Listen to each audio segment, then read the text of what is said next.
اعوذ باللہ من الشیطان الرجیم بسم اللہ الرحمن الرحیم فتلقى آدم من ربه کلمات فتاب علیہ انہ هو التواب الرحیم قلنا اهبطوا منا جميعا فإما يأتينكم مني هدى فمن تبع هداي فلا خوف عليهم ولا هم يحزنون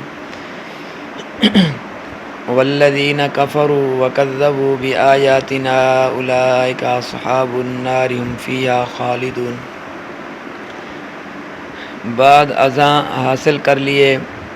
حضرت آدم علیہ السلام نے اپنے رب سے چند الفاظ، تو اللہ تبارک و تعالیٰ نے رحمت کے ساتھ توجہ فرمائی ان پر، بے شک وہی ہیں بڑے توبہ قبول کرنے والے، بڑے مہربان۔ ہم نے حکم فرمایا نیچے جاؤ اس بہشت سے سب کے سب، پھر اگر آئے تمہارے پاس میری طرف سے کسی قسم کی ہدایت، سو جو شخص پیروی کرے گا میری اس ہدایت کی تو نہ تو کچھ اندیشہ ہوگا اس پر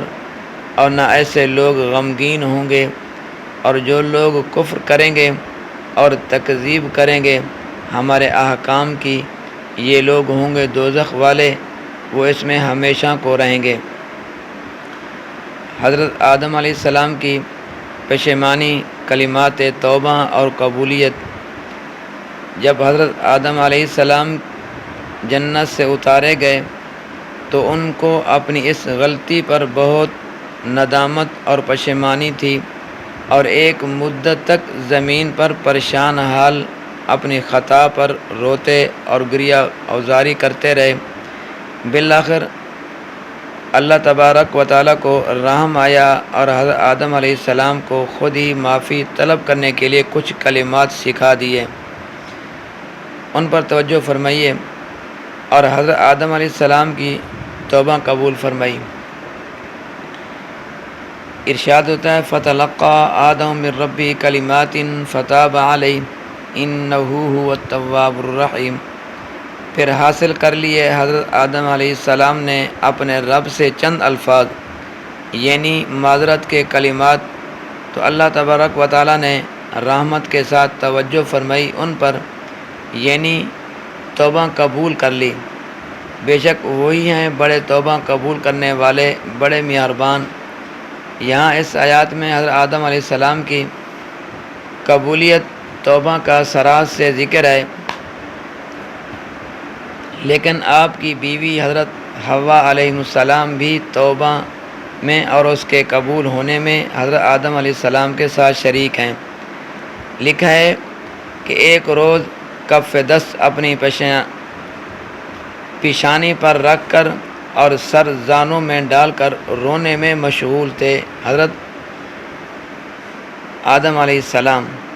تو حضرت جبرائیل علیہ السلام نے آ کر آپ کی یہ حالت دیکھی تو واپس جا کر بارگاہ الہی میں یہ حقیقت عرض کی۔ حکم ہوا کہ حضرت آدم علیہ السلام کے پاس پھر جاؤ اور کہو کہ میری نعمتوں کو یاد کریں۔ حضرت آدم علیہ السلام نے عرض کیا بے شک مجھ سے یہ تقصیر سرزد ہوئی، تو ارشاد باری تعالیٰ ہوا میری رحمت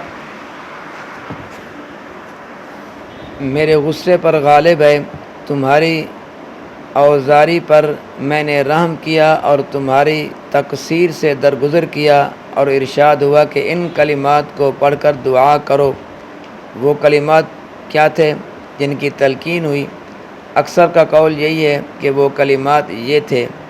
یعنی ربنا ظلمنا انفسنا وان لم تغفر لنا وترحمنا لنکونن من الخاسرین